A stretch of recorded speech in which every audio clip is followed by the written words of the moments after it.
Good morning. Wow. I don't think I've started a session like this yet. So we're done, thank you. So we're going to be talking about migrating the Pokemon Live database to Aurora Postgres, as well as a plethora of other AWS technologies. Thank you for coming today. We know that there's a keynote going on, so we appreciate everybody's attendance. Yeah. Oh, I'm Jeff Webb. I'm Development Manager at Pokemon Company International. And I'm Dave Williams. I'm a Senior DevOps Engineer, also at the Pokemon Company International. So taking a look at the agenda for today, we're going to start with a quick introduction to the Pokemon Company International, what we do and what our role is with relation to the Pokemon Company. Next, we're going to dive into a brief history of Pokemon.com and the Pokemon Trainer Club system, and talk about some of the rapid growth that we've seen over the last 3 years, largely as a result of the success of Pokemon Go. And then we're going to take a look at some of the challenges that we started to face because of that rapid growth with regards to stability, rising cost, and rising operational overhead. And then we'll get into the solution that we finally devised to migrate to Aurora Postgres, well, Aurora Postgres and Friends. But not just the solution, how we arrived at that solution and the steps we took to get from where we were to where we are today. And then finally, we'll recap at the end, just talking about some of the design goals that we'd originally set and where we ended up with those, some of the value that we gained from the project, and some of the value that goes well beyond the project itself.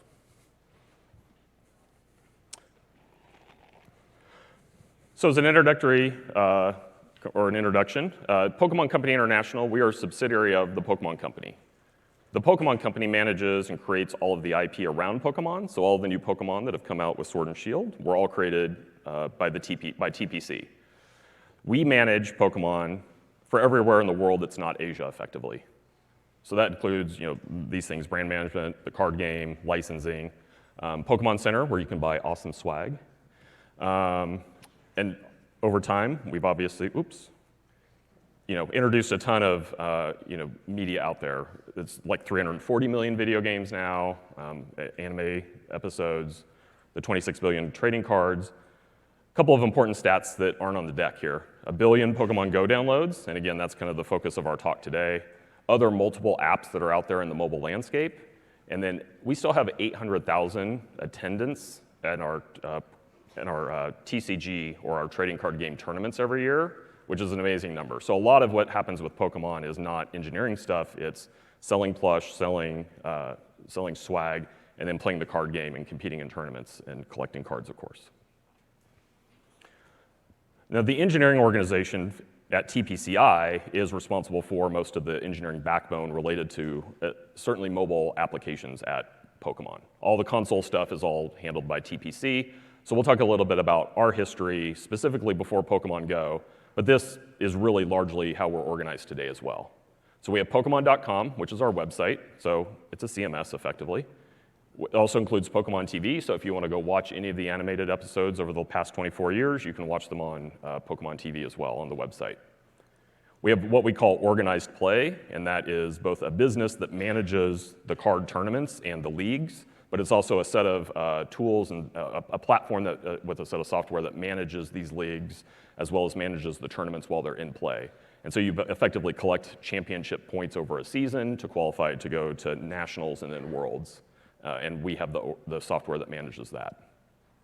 And then the Pokemon Trainer Club system, which is the system I manage. It's a user registration, profile management, and authentication system. Before Go launched, that system effectively served the organized play unit. So if you were going to play in a tournament or play in a league, you would sign up for a Pokemon Trainer Club account. Or if you played the trading card game online, that was our biggest mobile property at the time. And so that was effectively what we were using it for. We had around 11 million users before Go launched. Now let's just sidestep a second, talk about what Pokemon Trainer Club system is, because it's important to understand why we have an authentication system. There's a couple of governance reasons. So there's a set of regulations in the United States called COPPA, Child Online Privacy and Protection Act, that governs how children under the age of consent are managed. In the United States, age of consent is 13. It's different around the world. We'll talk about that with GDPR. Our interpretation is a child cannot manage their own account, under age of consent. A parent has to do that for them. We verify who the parent is and make sure that they are who they say they are. That keeps children from getting access to things like open chat. Clearly, if you're playing in a card tournament as an underage child, your parent should know about that, right? So things like that, parents have control over those children, and so that's critical for us. And it was critical for Go. The other authentication systems like Google and Facebook don't have those protections built in, so it was critical for us to be able to provide those for Go. GDPR, we're a global brand. Obviously, we support that worldwide. And then we've taken the approach of what's good for the EU is good for users around the world. So we have things like self-service deletes, access to the information we hold about you. We're trying to be an open book and a good privacy steward. And today, obviously our user database has grown. We'll talk about that in a bit. And we're servicing, in the tens of millions of requests per day from a login perspective. So going back a little bit again before Go. So prior to Go in the spring of 2016, Go launched in July of 2016. We did a lift and shift from a colo facility into AWS. And we effectively just lifted everything off and plopped it on top of EC2. So we're running HA proxy instead of ELBs. We're running a system called DB Shards, which is a scaled MySQL database solution instead of an RDS type solution. We just dropped it, or we just lifted and dropped it. In preparation for Go, though, we figured we would have a pretty popular product and that we would have a lot of user growth. So we split, and this graph is a little bit disingenuous. We didn't really separate our app layer out so much, but we did pull out the users into a separate database, and we chose a NoSQL solution. We chose that for a couple of reasons. One, super fast seek times when you're doing it based on key. And so we organize the data around username, which is what you do when you log in, right? You use username and password. And that the latency on those seek times was, of course, incredibly fast. And so that was one reason. Two, if there was going to be a high amount of user growth in the system like we expected, then we would be able to scale the architecture around it, right? You basically add data nodes to a NoSQL cluster in order to be able to continue to add capacity. This kind of had the side benefit of not impacting, hopefully, Pokemon.com and the organized play sets, which was also nice. So let's talk about what happened in July of 2016, because things changed a lot. And you can see here that the user growth took a pretty strong hockey stick maneuver. We had 10x user growth in the first 6 months, right? So we quickly went from around 11 million users to over 100 million pretty quickly. And you can see here those first 2 months, or the first month and a half, was crazy. We doubled that again in 2017, and then we added an additional 50% in 2018. So we saw an incredible amount of growth. This thing is super sensitive.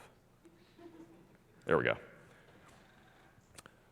And honestly, the hunch played off, right? The service on the database performance was good. So the seek times were super good. Our authentication performance was had a super low latency built around it. We isolated our traffic away from the organized play and the Pokemon.com systems. So that part was good.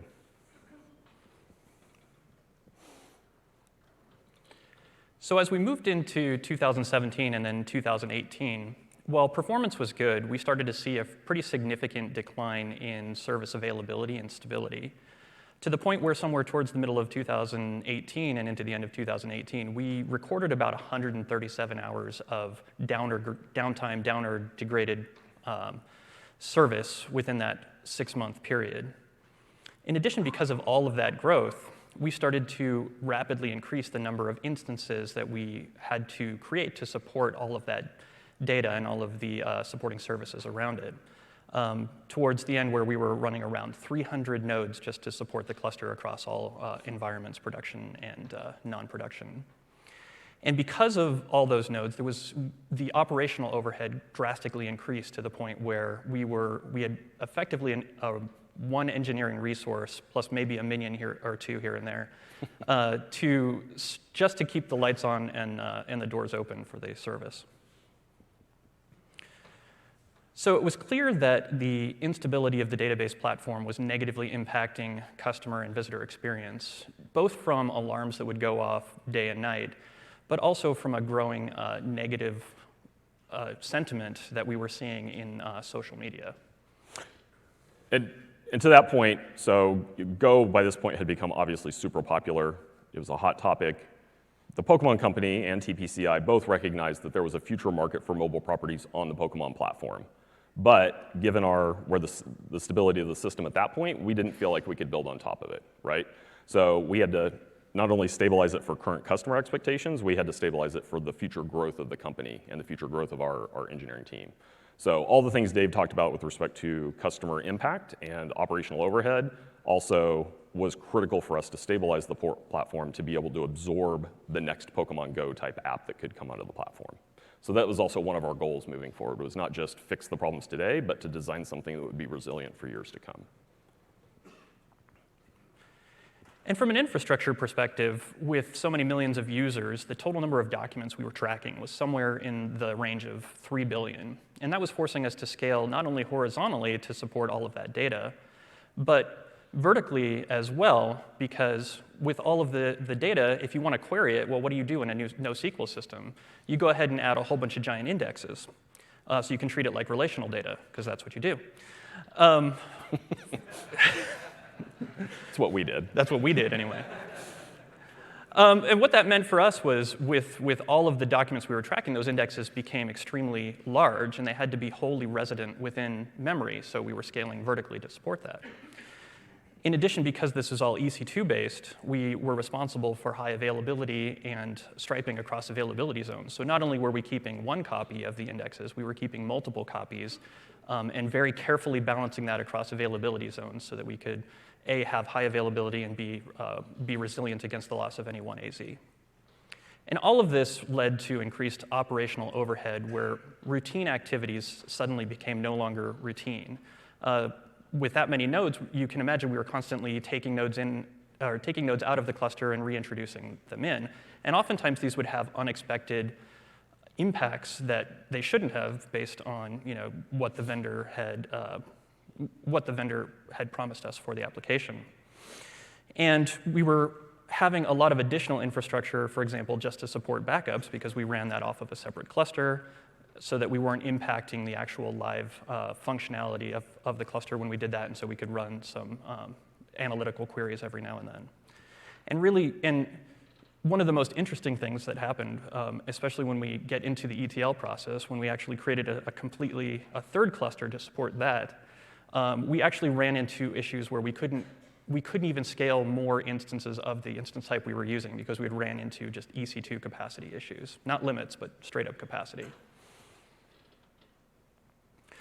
And then just taking a quick look at where we were at when we started, we're running hundreds of nodes that are scaled across several different database roles, including data nodes for storing data, obviously, query nodes for routing traffic to the appropriate stores and indexes themselves, which we already talked about. And then we'll get into the cache nodes a little bit. While not strictly related to the database platform, it actually ended up being an interesting story that we tackled as part of this entire migration process. And all of the data supporting the application, regardless of what it is, was just getting shoved into this one giant data store. Now it's not sensitive. There it goes. So clearly we needed to do something. And as we started to examine solutions and dive into what those might be, a number of design goals began to emerge. And the first of which was we wanted to leverage managed services. There's a lot of reasons to leverage managed services. For us, the most important one was really around optimizing our resource utilization and getting those engineers back that are dedicated to keeping the database up and running. They look kind of sad, and we felt bad for them. Most of them. Most of them. Yeah. Sometimes. We also needed to use the appropriate data store for the data. As we started to examine what data we were shoving into this database, a number of distinct categories emerged. The first was around event data, which was really just recording events that happened with the system in terms of login or profile maintenance that we were storing long-term for analytics and investigative purposes. That was really sort of a write once, read when you need it, and not used by our authentication or profile maintenance applications very much. We also stored it forever. That's true. We also did store it reasons. forever. That's why we had 3 billion documents. Nobody has ever done that, right? OK. The second was around the core user data, really that data that we needed to support profile maintenance and authentication authorization activities that needed to be highly performant, highly available for those activities. And then the third category was configuration and/or TTL data. In the case of TTL data, just short-lived data describing the current user state and various activities. And the third goal was the obvious one. We wanted to maintain the current level of performance, but we needed to drastically improve availability and stability to levels that we felt were appropriate for a service, for this tier of service, while also considering encryption in transit, encryption at rest for the type of data that we were storing. And then finally, we wanted to take a look at how we were appropriately leveraging infrastructure and reduce the cost if possible and get rid of the licensing cost of the database application. And obviously just use only what we were paying for. So let's talk about Postgres. So on the user profile side, the critical piece here was making sure that we were protecting that user data, right? We have regulatory reasons to do so, but we have a company ethos around protecting child data and protecting children in general. Those are our customers. So from a timeline perspective, right, Go launches in summer of 2016. We spent around a year kind of scaling or right-sizing the architecture around the growth that we saw in that first year, which was reasonably incredible, right? And so by the time we got around to summer 2017, we were ready to start looking at alternatives for where we wanted this user data store to live. We had also hired up pretty aggressively an engineering team as well, which was just part of that response to the growth that we saw. So in summer of 2017, we really saw three options. We didn't want to go with RDS, right? As Dave said, we wanted to go a managed solution, so we didn't want to keep having to manage instances as much as possible. So really, this gave us three options. One was DynamoDB, tier 1 service, right? Super low latency. I mean, it kind of fits the bill. Coming from NoSQL, we can just lift the JSON and plop it into an unstructured data store. Great. The problem was, at the time, they didn't support encryption at rest, and that was a no-go from us. So that kind of left the two Aurora models. And in summer of 2017, MySQL versus Postgres, MySQL was kind of the clear winner at that point. Postgres, I think, was super nascent. I'm not even sure it was in GA yet. And so we were kind of waiting to see what was going to happen with Postgres. MySQL had a feature, or Postgres had a feature lag behind MySQL at that point from an Aurora perspective. But it kind of supported everything we wanted there as well. We had internal expertise around both of those systems, so we're more RDBMS people than NoSQL people, despite this NoSQL database that we were maintaining. And of course, they both supported encryption at rest. Postgres gave us some things that we really wanted, though. So some DB internal stuff around binary GUIDs, right? If you want to use that for IDs instead of integers, and it had native support for JSON, which was quite appealing as well, right? So then we could hopefully just lift the unstructured data out of our NoSQL solution and push it straight to Postgres. But like I said, from a feature-like perspective, it wasn't really there yet. Wrap around to spring 2018. We'd gone through some evaluation period, but we also had some other projects that we had committed to. We finally freed up to start really looking into what we wanted this data store to look like. By that point, DynamoDB didn't support encryption at rest. We still just didn't feel like we had the internal expertise to support DynamoDB at scale within our organization. So we landed back on Aurora. Both of those products had made gains, but Postgres had made a ton of gains by that point.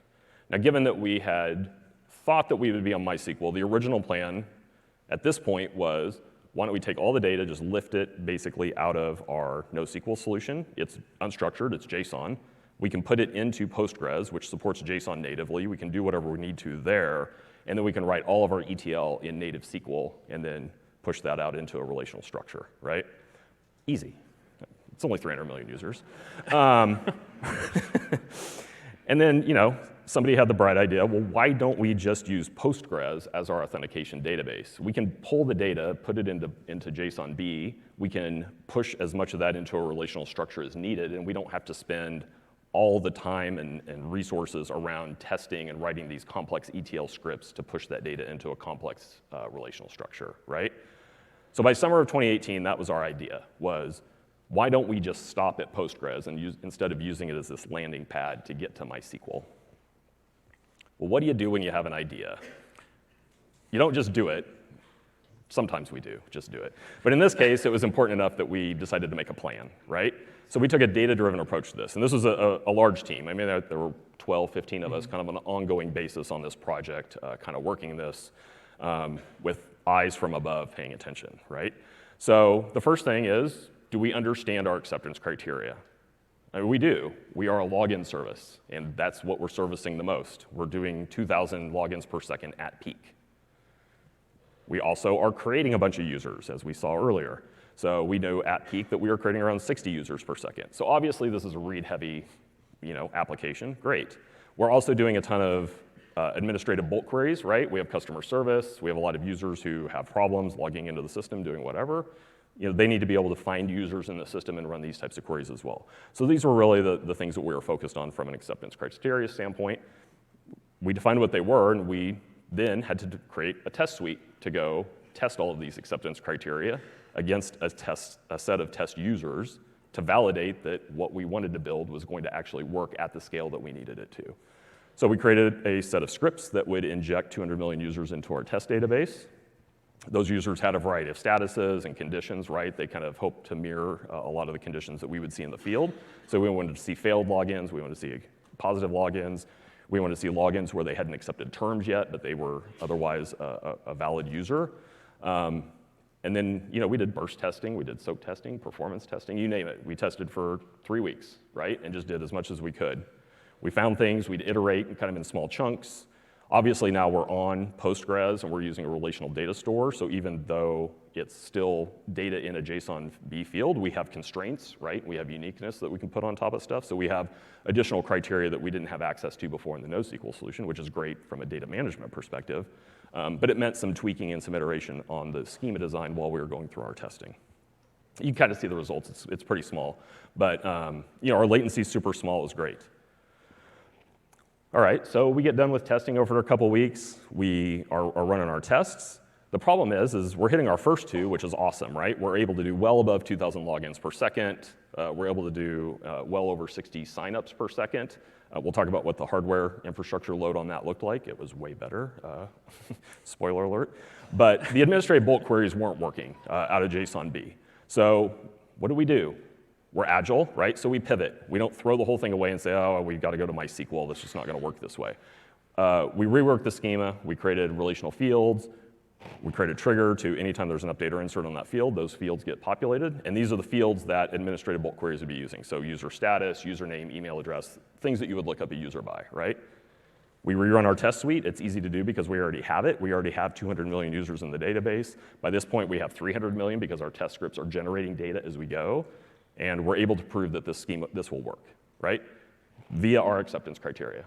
So my recommendation is if you're going to migrate your database of 300 million users, you don't do it based on a guess. You do it with a data-driven approach and prove that it will work. Yeah, so while we were iterating and deciding on the solution for the relational data store, we also wanted to take an iterative approach to the rest of the data as much as possible so that we could make small atomic changes that are providing value that will eventually get us to the end solution. And we identified a number of stages that we could complete in order to get there. So the first was to improve cache stability. The second would be to take all of the configuration and TTL data as is and migrate that into an alternate data store. And then the third would be to address all of that stream event data that we were storing forever and move that also to its own unique data store so that we end up with just the user data that we're already planning, and working out the solution for. So starting from our, oh yeah, you're right, look at that. Go back, okay. So starting from our existing EC2-based infrastructure, one of the first things we identified was a problem with the stability of our cache nodes. And the interesting thing about this is that because we were because we had all of this additional throughput, we were scaling our cache nodes horizontally in order to support that, with the understanding that as cache nodes fail, we might have some degradation. We can go back in and clean that up, but it shouldn't have a whole lot of impact. What we discovered fairly early on in the process as we did some more examination is that that's not exactly how the cache nodes failed. Yes, in the beginning, it was a minor impact to the application. We expected the timeouts to force traffic over to additional nodes. But what actually happened was over about a 15 to 1 hour period, it would cause an entire degradation of the entire application. So, neat, huh? Not cool. We solved that fairly easily by simply migrating the cache nodes to Elasticache. And this was probably the simplest, most impactful change that we had to stability throughout this entire process. Simple because it required no code change. The only thing we had to do was take the Elasticache library, insert that into our application, and repoint the apps to the configuration endpoint. And so now the configuration endpoint manages the health status of every cache node configured within the cluster, meaning that if any node fails, it updates within the configuration endpoint, and the applications pull for a new configuration every, I think, 60 seconds or something around that nature. So now, when cache nodes fail, we get a minor degradation, which is resolved within about 60 seconds. Second phase was to take all of that configuration and TTL data and move that into DynamoDB. And DynamoDB was really a no-brainer for this type of data because it supports it's in the same format as the existing data, and it supports a lot of the capabilities that we were leveraging here in terms of time in sort of short-lived data that TTLs out and is marked for deletion after a period of whatever period of time we configure. And then in terms of the configuration data, it's really sort of just a key-based read once feature flag type thing that we can just simply pick up and move into DynamoDB. And in terms of migration, it was fairly simple because it is short-lived data. Much of that data didn't need to get migrated. It simply just became repopulated as more transactions started flowing through that system. But the value here was really pretty great to our database cluster because we were able to, eliminate about 40% of those large indexes that we were maintaining from that giant 300-node cluster and allowed us to terminate quite a few of those, as well as moving the configuration into a separate store now means that those engineers that need to manage those feature flags and turn those on and off now no longer need to be the same engineers that have access to all of that user data and maintain that. So we've separated those concerns. I wouldn't understate how big of an impact this was. I mean, it's huge, and somebody over here I know is totally happy on that day that we did this. I mean, we had an engineer who was basically managing managing indexes on individual nodes, moving indexes from one node or rebuilding them on other nodes as they sized out to vertically scale it. Getting rid of this particular set of data that was simply managing those queries inside of the NoSQL solution, like Dave said, got rid of 40% of that work, but it probably got rid of 80 to 100% of this particular person's time in dealing with this when we did this. And we did this months before we did the live cutover on the Aurora Postgres. So this is something we did during the process that we didn't have to wait for. Yeah. And the next phase was really to take all of that event data that we talked about, all of those authentication and profile management records, and get those into S3, where it makes a lot of sense for that type of workload. Because what were we using it for? You're using it for aggregated analytics and for an individual investigation when necessary. And getting that into S3 allows us to leverage tools like Glue and Athena, Redshift, and QuickSight in order to gain a lot of insights from that data that we weren't really using before. Funny, S3 is cheaper than storing it in EC2 volumes or ELBs. In addition, I mean, all of that data accounted for probably 70% of the data that was in our cluster. And while we kept some of it for historical purposes, just so that it would age out, we were really able to reduce the size of the cluster fairly significantly, except for profile change data because we were going to use that in the ETL process. And then the final stage is really just at this point, we're really just tracking user data. And the final stage is really just to get that data migrated into the cluster and then get everything cut over. And so talking about Aurora Postgres, well, when we finally decided to land on Aurora Postgres, we came to the realization that while Jeff and I both have experience with Postgres, either from design or from operational perspective, neither one of us has actually managed a table with 300 and some million rows. So that maybe was a knowledge gap there. Well, fortunately, we were able to contact AWS Professional Services to help with that. And they gave us a lot of valuable information, feedback on our schema design, how to properly leverage parameter groups to tune the table for settings such as auto vacuum and analysis to ensure we're not running those too frequently or not frequently enough, as well as tools for looking at the tools and scripts for looking at the data for for looking at the database for future use and tuning as we move forward on this solution. And go. All right, so Aurora Postgres itself, the cluster design. AWS Professional Services was able to help us with this feedback a little bit and help us figure out how we were going to leverage it. And for Aurora Postgres, as you know, or as you may be aware, it consists of a couple of endpoints that you get out of the box. A cluster endpoint, which is for read-write data, and a read-only endpoint, which obviously is for read-only operations, but can be scaled to up to 15 replica instances within a region. And so how are we going to take advantage of, what was the best way for us to take advantage of those? Well, from the cluster perspective, that's a no-brainer. We're writing new profiles, we're adding profile changes. We're going to point our profile change application, the PTCS application, directly at the cluster endpoint. Makes sense. But from the authentication perspective, one of the interesting things we've done is now we've taken everything that we were writing to the database and moved those out into either DynamoDB or our Kinesis event stream, which means that authentication is now a read-only activity.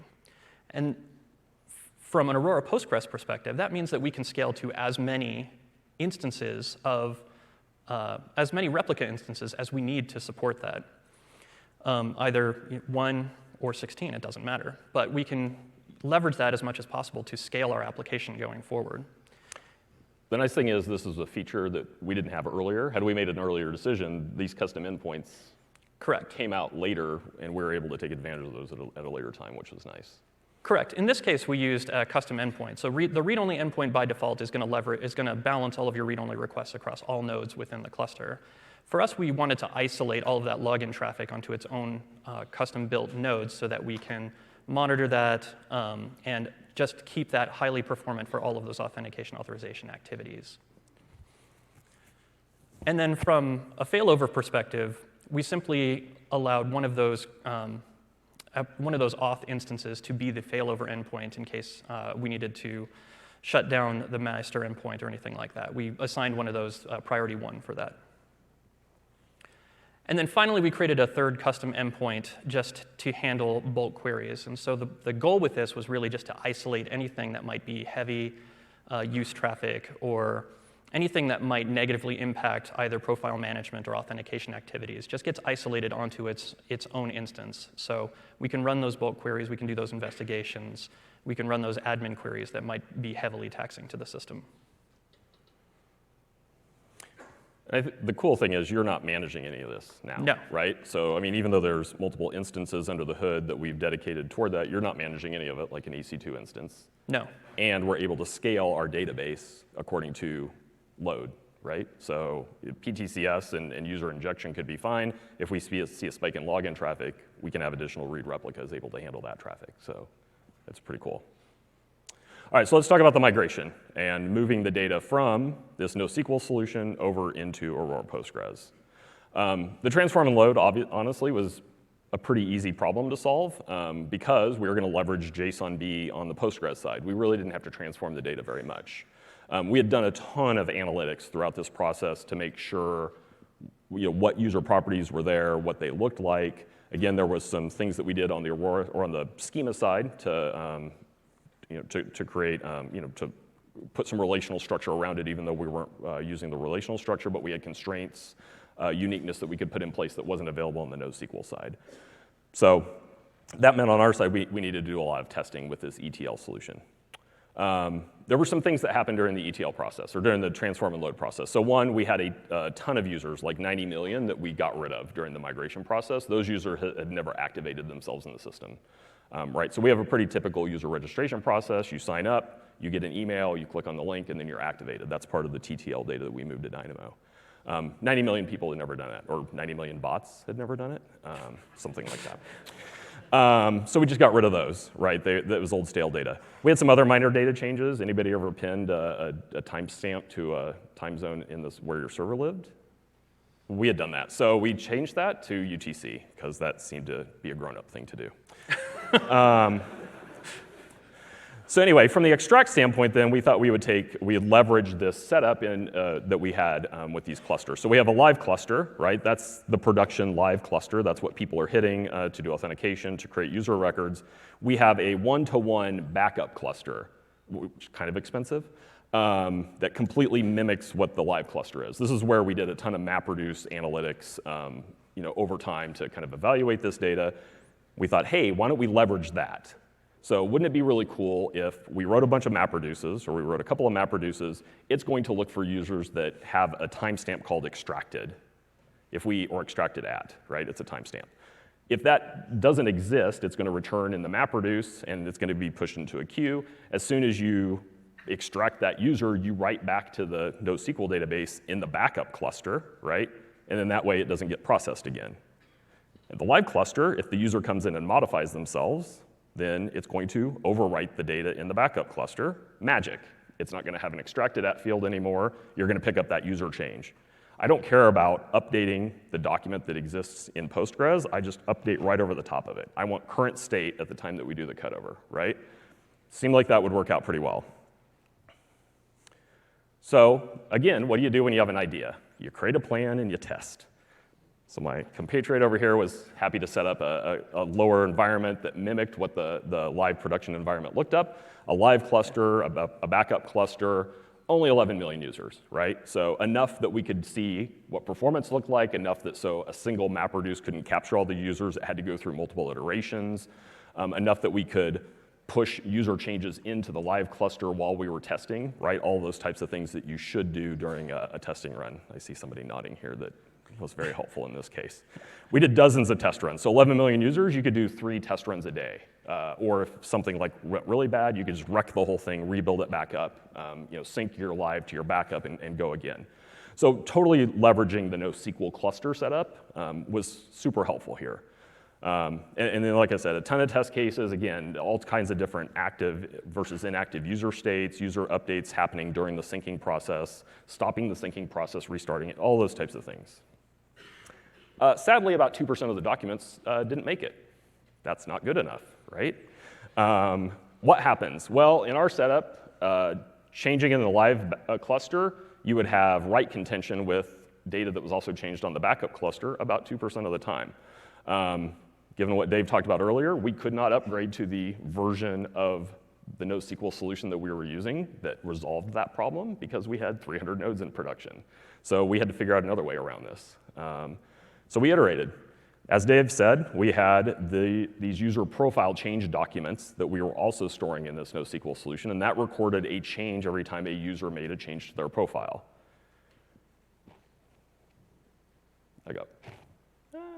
There we go. So we leveraged the user profile documents as well as the user documents. That meant that instead of only reading 300 million documents, we're now reading close to like 2 to 3 billion documents, which, whatever. But it was worth the 2%, right? And this is something we did behind the scenes. It was something that we could do months in advance and then worry about the syncing process over time. That ended up working. And so what we actually did from a setup perspective is we created a third cluster, again, not expensive at all. The live cluster continues to take live traffic. The backup cluster continues to be a clean version of the live cluster, right? And that's where the ETL is going to operate on so that it's not impacting the live cluster. The extraction cluster is simply there to accept extracted at, loaded at, or abandoned at as timestamps to those documents when they get processed, right? And then you build ETLs on top of that to see what status looks like. How many have I extracted? How many have I abandoned? How many have I loaded? So on and so forth. So then when I know what I'm at the end, right, I have 11 million users that got loaded into the new system, or some percentage of those got abandoned, so on and so forth. But my affinity numbers from testing matched out. And that worked. It worked because we processed 10 times as many documents as we had to, but sometimes you got to do what you got to do. Whoop. Wait. And this is what the whole process looked like at the end. I probably should have had this up while we were talking about it. Yeah, the whole thing's built around a queuing system, right? You have multiple workers who are doing the extraction process, multiple workers doing the transaction or the transform and load process, and then pushing them into the database, writing back to the extraction cluster, so on and so forth.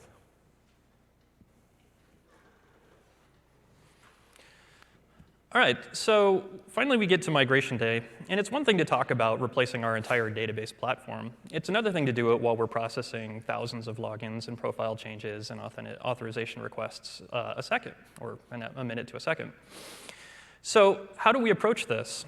And how do we ensure that when we do migrate over to the Aurora SQL or Aurora Postgres cluster, that we have a high degree of confidence that the data that needs to be there is there? And there's a number of ways that you could approach that problem, but I think at the end of the day, we opted for simplicity and a guarantee as much as possible of the consistent data between the two clusters. And so to do that, we disabled write activity for a period of time, and we returned a maintenance page for profile maintenance activities. This is something that we do on occasion with this application, usually in conjunction or in coordination with our business, so that we're not running into critical events and things like that. But it's not something that we do with our authorization process. We never take an intentional maintenance because of the importance of that for all of the third-party titles and things like that we support. But fortunately, we'll get into a solution for that here in a bit. But at this point, all we need to do now that we've stopped writes to the NoSQL cluster is simply take a final extraction, which we're doing periodically every now and then. It's just operating on the Delta, as Jeff mentioned, and only takes just a few seconds to complete to get into the cluster. And one thing I didn't mention is the entire migration of those 300 million some odd users, it took about 5 days, 6 days in total to do the first chunk, right, of the bulk of the users. And then, as Dave said, in the weeks between when that extraction, the ETL, the first ETL piece was done to the cutover day, we would just take periodic Delta syncs, right? And so this final sync was the last of it. Yeah. But I mean, this took and I a think minute. it took seconds to run. But obviously, you can't put your authentication system into maintenance for 5 days while you move all of your data. Yeah. I don't think. People might be upset about that. Yeah. I'm not sure. So the last thing we do is we shut off the extraction cluster.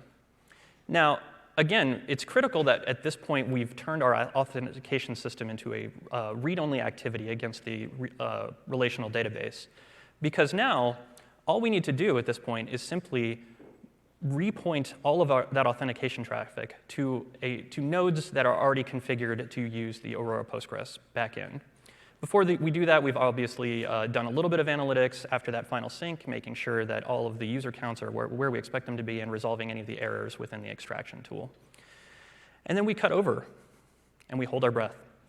No, actually, we know pretty quickly how this is going to go, because this is our live activity. We're monitoring this. We have CloudWatch metrics for both for RDS and for our EC2 instances, as well as APM metrics for our applications. So we know fairly quickly that we're successful. Now, there were a couple of edge cases, which I think we'll talk about here in a little bit, but largely no one would have noticed this cutover.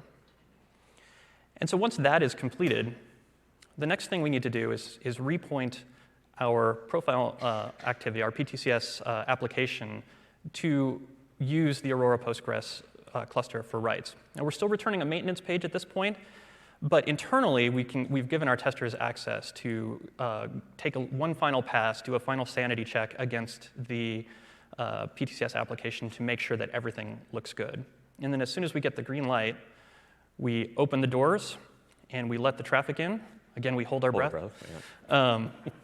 And we address any potential issues. And at the end of the day, we put about 300 EC2 instances into a terminate state. Assuming everything went according to plan, which it kind of did. Yeah, so how'd it go? I mean, first of all, we had a war room, so we got donuts. It was cool. It was great. So as Dave said, we had no authentication downtime. I mean, that was the plan, and that was a critical goal for us as part of this migration cutover, and it worked. I mean, we did a farm switch, right? It wasn't like we were rolling instances, on the authentication layer during this point. So it was just a pure cutover, worked.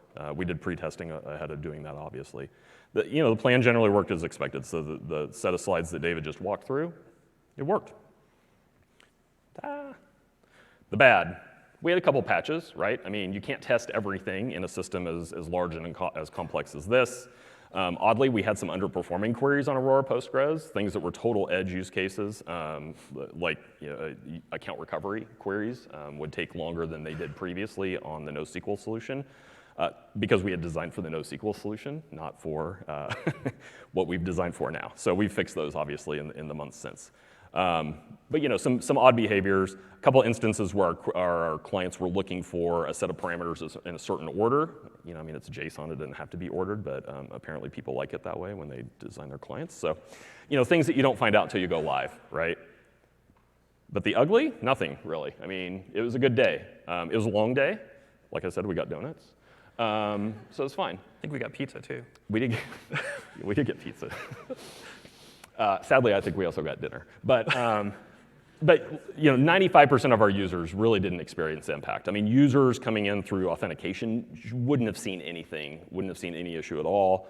A few users who were coming to create accounts or update their user profile on the Pokemon Trainer Club website would have seen some downtime, right? But a lot of other folks didn't even know anything was going on. I mean, they just saw a maintenance page, which, like Dave says, we do from time to time. And the performance on that day and since has been good and consistent. We'll talk quite a bit about that here and over the next few slides.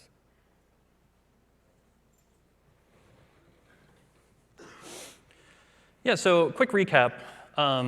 We said at the outset, with our design goals, we wanted to leverage managed services. And we absolutely did that. Oh, look at that, it does. Spoiler alert.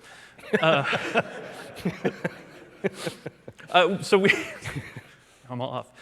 So we absolutely did that, and we replaced nearly half of our EC2 infrastructure with a combination of DynamoDB, Aurora Postgres, S3, and Elasticache. Hugely valuable when it comes to operational overhead. Using the appropriate data store for the data, absolutely, we took a lot of the documents that really belong, each of the data stores that we ended up with between DynamoDB, RDS, and S3, each really independently scales for those type of activities and is very much purpose-built, and we're using them in the way that they were designed. Yes, I'm going to just leave this because it's not working. From a performance perspective, absolutely. We maintained or actually slightly improved the performance of authorization and authentication activities on the Aurora Postgres cluster, as well as greatly improving availability and stability. And we'll talk about exactly how good that was since we've cut over. And then from a cost and right size perspective, the best indication of this is when our finance team wanted to know a month later why our EC2 portion of our bill was so much lower. Yay. I'm looking forward to your clicking on this slide. I know. There's so many clicks on this one. Let's see what happens. OK, so from a technology perspective, we started out with a third-party licensed NoSQL application and ended up in a combination of Aurora, DynamoDB, and S3. Benefits being managed infrastructure, reduced operational overhead, independent scaling, and purpose-built. And now it's not working. OK, there we go. From an infrastructure and licensing perspective, our old platform, we were around 300 instances, maybe a little bit more towards the end because of extraction. Thank you. Costly licensing, and we ended up with around, oh, look, there's the reveal. We ended up with around 10 to 20 RDS instances that we're tracking for about a $3 to $4 million savings a year. From a resource perspective, one of the most important things, we went from one really sad engineer and some sad minions to well, we still have the engineer, but he's not working on this anymore.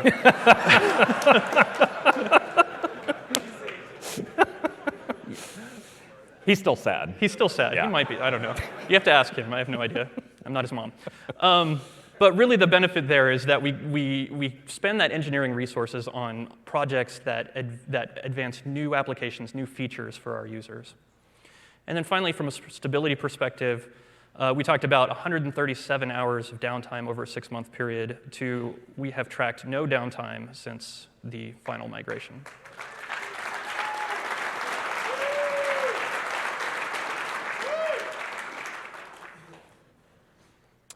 So to recap, what went well?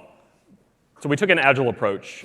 We had a few examples of that, right? You don't hit a brick wall, turn around, and go the other direction. We didn't look at Postgres and a failed test case and say, oh, we got to drop this whole thing and go back to our MySQL plan. We pivoted. We had a lot of whiteboard conversations. But we took a real agile approach to this, which was nice. We leveraged the AWS professional services, and as Dave said, I mean, that was critical for us. I mean, sometimes you're doing these things and you think you have the right answer, but it's always great to have a professional backup. I know a lot of engineers. I've been guilty of this plenty of times. You want to solve the problem yourself. You want to do the solution. You don't want to ask for help. Ask for help. It's worth it. And then segmenting the data and how it was handled. David has avoided using the hammer and nail analogy, but we were definitely a hammer and nail shop before, and now we have a much better toolkit. From a key learnings perspective, we understand our system so much better. Going back in time before we made the decision about, before Pokemon Go launched, there were reasons why we chose a NoSQL solution, but I don't think it was entirely purpose-built. It was, oh, crap, we have 3 months. What are we going to do if this thing is like hot? We chose a quick solution. We were very purpose-driven around what we chose to do this time around, and continue to be, right? But again, we have a better understanding of our services, and we can then make those better decisions moving forward. And as David said, I mean, $4 to $5 million worth a year worth of savings. We get a lot more donuts in the office now, so that's cool. And what's next, right? I mean, as we said earlier in the conversation, Pokemon Go is huge, and the business now wants more Pokemon Go's. Of course they do, right? We want to make more money. Now we have a platform and a system that we could absorb another Pokemon Go level app onto. At least we hope. I certainly want a mobile property like that as well. I feel like we have a system now that could absorb that, so that's great. We still need to get better about monitoring and optimizing our platform. That's work that's never done, but that's a next step for us. We need to understand the needs and changes to our data. So as things change, as new CCPA requirements come out, those kind of things, we have to adapt to those. As new GDPR rulings are made, we're going to have to be sensitive to that. One thing not on the deck, we still have a bunch of EC2 instances, so we're starting to service out things into more serverless models, taking advantage of Lambdas, those types of things, right? And what do we do from the application layer side of things now? So we've been talking about the data layer today. We still have a ton of work to do on the app layer side, and a ton of features to build. So as new platforms, whether they be games or other mobile properties, come onto the platform, we'll develop new features to support those, right? So having a strong foundation, it's an old, tired metaphor, but it's still pretty good. You got to have a foundation in order to build the house on top of. And now our data is kind of in the right places. Our data scientists are much happier about that. So we can scope our advanced analytics requirements. We have better data under control, better management of that data. We can get it into places like Redshift, do a bunch of analysis in S3 via Athena, all of those types of things that you're hearing about at other talks here at the conference, right? Yeah, and as I mentioned way back in the beginning of this session, the value of this project went well beyond what we gained from redesigning our database platform. What grew out of this, in a lot of ways, was how we work together better as a team. And some of that included some new architectural tenets in how we do business and how we manage projects going forward. We defined a number of common design patterns and components, things that are reusable and that can help other projects get started more quickly. We've proved the value of leveraging managed services in reducing operational overhead. And going forward, we've said that we want to prefer managed services as much as possible. in order to help our engineers focus on the applications and features they need in order to improve and add value for our users. We rediscovered the value of documentation. Imagine that. But not just architectural documentation, which is important, but also decision and goals and requirements documentation that helps us, from a historical perspective, understand what we were trying to accomplish as we move into the next phase of projects and beyond. Data standards and practices, again, things that can be leveraged by future project teams to help them add requirements, or to help them define the requirements up front as they move forward with their projects. And then we saw, as Jeff mentioned several times, we saw the value of using data to make decisions, especially in the iteration phase where we have a hypothesis and we test that hypothesis and we iterate, and finally we move forward with a high degree of confidence. And go. And that's it for us. This is a link to learn more about AWS Game Tech and the presence at reInvent, and a list of breakout sessions, workshops, and more. So thanks, everyone, for coming. Thank you. Really